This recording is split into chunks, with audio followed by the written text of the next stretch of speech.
And moving on to comedy, this week's comedian that we're going to review is Brian Regan, an American stand-up comic who utilizes the type of comedy known as observational humor, which is essentially comedy about everyday happenings.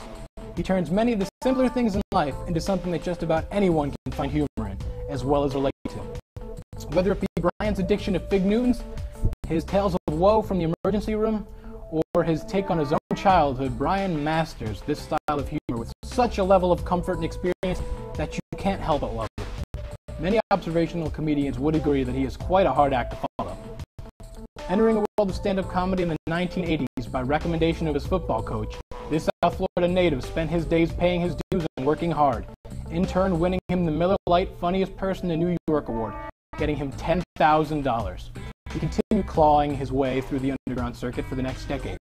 Brian's 1997 CD, Brian Regan Live, sold over 150,000 copies almost consistently in the iTunes Top 10 comedy albums. Brian's non-stop theater tour has reached over 80 cities from 2005 to present.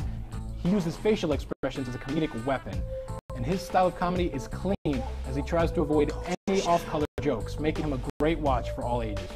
I would recommend his independently produced album, 2004's I Walked on the Moon, and his other two albums produced by Comedy Central, 2007's Standing Up and 2008's The Epitome of Hyperbole. A great way to see if Brian Regan is the comedian for you will be to start off by watching his half-hour Comedy Central Presents, which can most likely be found online or through a rerun on the Comedy Central network. This special that came into the scene in the year 2000 is still a top viewer choice to this day. To learn more about Brian, go to www.brianregan.com. Well, Mitch, in your opinion, do you have a favorite special that Brian's done?